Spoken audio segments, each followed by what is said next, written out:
আসছে বিস্তারিত খবরে। 18 দিনে চাকরিহারাদের আন্দোলন, এবার সরকারকে ডেডলাইন চাকরিহারাদের। শিক্ষামন্ত্রী বা কেউ কথা না বললে বৃহত্তর আন্দোলনের হুঁশিয়ারি চাকরিহারাদের। সরকারকে সোমবার পর্যন্ত ডেডলাইন। শিক্ষক শিক্ষিকাদের ধর্নার অবস্থান স্থল স্থানান্তর হলেও আন্দোলন থামছে না, জানিয়ে দিল চাকরিহারা শিক্ষক শিক্ষিকারা। সরাসরি রয়েছেন বিকাশ ভবন চত্বর থেকে সুস্মিত মজুমদার। সুস্মিত, আন্দোলন স্থল পরিবর্তন হলেও কিন্তু আন্দোলনকে দমানো যাবে না, এক পরিষ্কার বার্তা চাকরিহারা শিক্ষক শিক্ষিকাদের। কি কি কর্মসূচি পরবর্তী?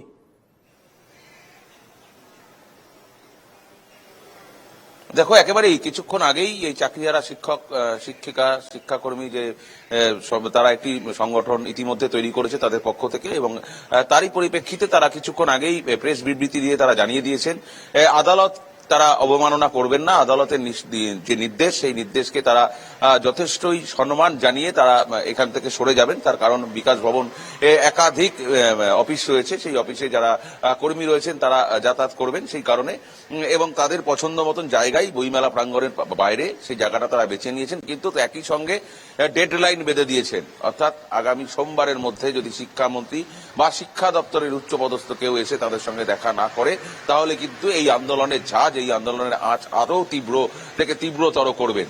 এখান থেকে তারা সরে গেলেও আন্দোলন থেকে কিন্তু তারা সরছেন না। তাদের দাবি দাবা যতক্ষণ না মানা হচ্ছে ততক্ষণ কিন্তু তারা আন্দোলন চালিয়ে যাবেন। একই সঙ্গে তারা আরো যেটা করতে চলেছেন সেটা রাজ্য তথা দেশের সমস্ত যারা এমপি রয়েছেন, সাংসদ রয়েছেন, প্রত্যেকজন সাংসদকে তারা ইন্ডিভিজুয়ালি চিঠি দেবেন যাতে তাদের বিষয়টা লোকসভায় পেশ করা হয়, তোলা হয়, এবং তাতে যাতে বিবেচনা করা হয় বিষয়টা, এই বিষয়টা যেন দেখা হয়। আমাদের সঙ্গে সরাসরি শিক্ষক মহাশয় রয়েছেন, আমরা একটু কথা বলার চেষ্টা করবো। স্যার, আজকে আপনারা প্রেস বিবৃতি করে জানিয়েছেন যে সাংসদদেরকেও চিঠি দেবেন। আপনারা তো আগে প্রধানমন্ত্রীকে জানিয়েছেন, রাষ্ট্রপতিকে জানিয়েছেন, রাজ্যপালের দ্বারস্থ হয়েছেন, কোথাও থেকে তো কিছুই হলো না, কি বলবেন? দেখুন, এটা আমাদের একটা ঘোষিত কর্মসূচি। আমরা প্রত্যেকটা এমপিকে চিঠি দেব, কারণ আমরা তো মনে করি আমরা ন্যায্য, আমাদের নামে কোনো দুর্নীতির অভিযোগ প্রমাণিত হয়নি। তা সত্ত্বেও আমাদের সঙ্গে যেটা সুপ্রিম কোর্ট রায় দিয়েছেন সেটা তো জাজমেন্ট না, সেটা পানিশমেন্ট হয়েছে। তো আমরা চিঠি দেব, এর আগে অনেকবার দেওয়া হয়েছে, যেন আমাদের কথা বিধানসভা থেকে সব জায়গাতেই উত্থুলিত হয় এবং আমরা যেন ন্যায় বিচার পাই, আমরা সম্মান চাকরি ফেরত পাই, তাই আমাদের এই পদক্ষেপ। আদালত আপনাদের সঙ্গে সহমর্মিতা দেখিয়েছেন, সমবেদনা জানিয়েছেন, জানিয়ে বলেছেন আপনাদের এখান থেকে চলে যেতে, কিন্তু নির্দিষ্ট পরিকাঠামো এখনো পর্যন্ত হলো না। কালকে রাত্রিবেলার মধ্যে আপনাদের কাছে নির্দেশিকা চলে এসছে, এখনো পর্যন্ত যেটা সরকার নির্দেশ দিয়েছিলেন, একটা শেড ছাউনি বানিয়ে দেওয়ার কথা বৃষ্টির দিন, এর পাশাপাশি বায়ো টয়লেট, পানীয় জল, শৌচাগার, কিছুই তো হয়নি। না, আমরা অ্যাকচুয়ালি সময় নিচ্ছিলাম যে আমরা কোথায় জায়গাটা নির্ধারণ করবো, এটা আমাদেরও ব্যাপার ছিল। কালকে রাত্রিবেলা আমরা একটা মিটিং করেছি, মিটিং করে জায়গাটা সিদ্ধান্ত নিয়েছি। তো আজকে প্রেস কনফারেন্সের মাধ্যমে জানালাম, এবং বিধাননগর পৌরসভা তো জানানো হয়েছে পুলিশের মাধ্যমে। তারা যত দ্রুত কাজটা করতে পারবে আমরা তত দ্রুত সেখানে চলে যাব, এবং আদালতের এই রায়কে তো আমরা অবশ্যই সম্মান জানাই। আমরা ন্যায্য শিক্ষক শিক্ষিকা, আমরা হকের লড়াই লড়ছি। এখানে রাস্তা ব্লক করে সাধারণ মানুষের অসুবিধা এটা আমরা করতে চাইনি, এবং সেটা আমরা করবও না। তবে তার সঙ্গে আমরা এটাও জানিয়ে দেই, মানে আমাদের আন্দোলন কিন্তু জাস্ট কিছুটা স্থগিত হচ্ছে, কিন্তু সেটা থেমে যাচ্ছে না। এই আন্দোলন চলবে যতদিন পর্যন্ত না আমরা হকের চাকরি ফেরত পাবো, সম্মানের সঙ্গে ফেরত পাবো, এই আন্দোলন চলবে। আমরা আপাতত সোমবার অবধি একটা শিক্ষামন্ত্রী এবং উচ্চ আধিকারিকদের ডাক দিয়েছি, কারণ এটাই তো কথা ছিল। এই মাসেরই 7 তারিখে যেটা নেতাজি ইন্ডোর স্টেডিয়ামে যেটা মুখ্যমন্ত্রী ঘোষণা করেন যে দ্বিপাক্ষিক আলোচনার মাধ্যমে রিভিউ পিটিশন হবে, বা সমস্ত কাজই আমাদের দ্বিপাক্ষিক আলোচনার মাধ্যমে হবে, কোনো প্রতিশ্রুতি রাখা হয়নি বলেই আজকে আমরা এখানে ধর্ণা মঞ্চে বসেছিলাম, অবস্থান করেছিলাম। তো আবারও আমরা সময় দিচ্ছি, আমরা চাই সরকার আমাদের সহযোগিতা করুক, এবং আমরা এবং সরকার মিলিতভাবে যারা আমরা ন্যায্য যোগ্য আমাদের চাকরিটা যেন ফেরত পাই, সেই দাবি রাখছি আমরা। আপনারা প্রেস মিট যখন করলেন, আপনারা বললেন যে সর্বদলীয় বৈঠক করে যাতে আপনাদের বিষয়টা ভেবে দেখা হয়, সেটা হ্যাঁ, আমরা তো রাজনীতির শিকার, এটা বোঝাই যাচ্ছে আর কি। কিন্তু সব দলের নেতা নেত্রীরা যদি আমাদের চাকরি পেতে না করে, আর আমরা পুনরায় সম্মানের সঙ্গে আর কি করে আসবো, সেটা রাজ্য বিধানসভা হোক বা পার্লামেন্টে হোক, যারা বিরোধী নেতা আছে বা সরকার পক্ষে যারা আছে, তারা যদি না তোলে বিষয়টা।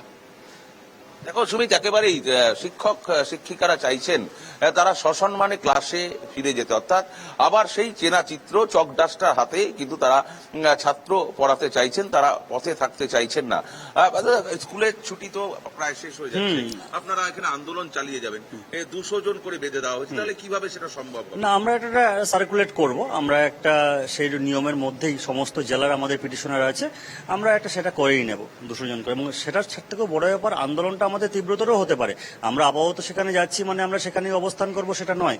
যদি আমরা দেখি আমাদের সঙ্গে আলোচনা না করেই পরীক্ষার নোটিফিকেশন চলে আসলো বা বিভিন্ন ধরনের যে কথাগুলো আমাদের কানে আসছে, আমরা সেটা মানছি না। আমরা কেন পরীক্ষা দেবো না সেটা বোঝা উচিত। আজ থেকে 10 বছর আগে পরীক্ষা দিয়ে যোগ্যতার পরীক্ষায় আমরা উত্তীর্ণ হয়ে চাকরি পেয়েছি। 10 বছর আগের আমি আর আজকের আমি এক না। আমার মানসিক অবস্থার অবক্ষয় হয়েছে, আমার পরিবার হয়েছে, আমার মাথায় ঋণের বোঝা, আমার বাড়িতে অসুখ। শুধু আমি বলে এখানে আমি না, আমার মতো হাজার হাজার লোক। তাহলে আমার যদি যোগ্য সহকর্মী কোনো একজন পরীক্ষার মাধ্যমে যদি চাকরিটা না পায়, তাহলে সেটার দায়ভার তো আমরা কোনো মতেই নেব না। ওই জন্য আমরা চাকরির পরীক্ষায় পুনরায় বসবো না। আমাদের হয় এই রায়কে পুনর্বিবেচনা করে তদন্ত কমিটির মাধ্যমে আমাদের কোনো ব্যক্তিগত দুর্নীতি দোষারোপ দেখাতে হবে। বেশ, চাকরি আমরা থেকে এই বরখাস্ত খবরের করতে দিকে হবে। নজর রাখবো আবারও পরবর্তী ক্ষেত্রে। সুস্মিত, আমরা কথা বলেছিলাম আরো বেশ কিছু চাকরিহারাদের সঙ্গে, তারা কি বলেছেন আমরা শোনাবো আপনাদের।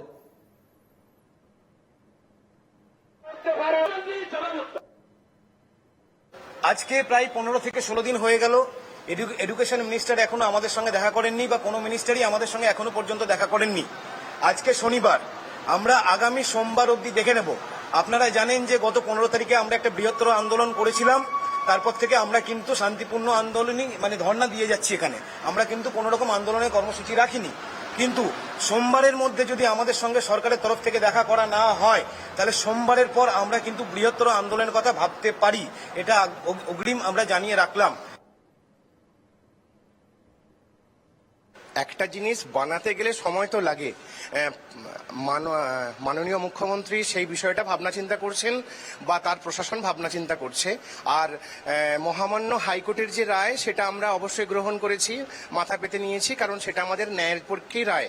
কারণ আন্দোলনকে সুসংগঠিত করার জন্য একটি টেন্টের প্রয়োজন, বায়ো টয়লেটের প্রয়োজন এবং জলের প্রয়োজন। এবং ওই যে এলাকাটা আছে সেখানে কোনো পোকামাকড় আছে কিনা, সাপখোপ আছে কিনা, সেই ব্লিচিং পাউডার দিয়ে পরিষ্কার পরিচ্ছন্ন করতে সময় লাগবে।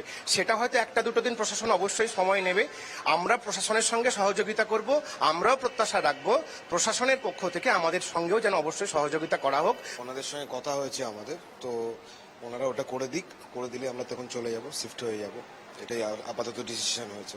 যতক্ষণ পর্যন্ত না ততক্ষণ এখানে আছি।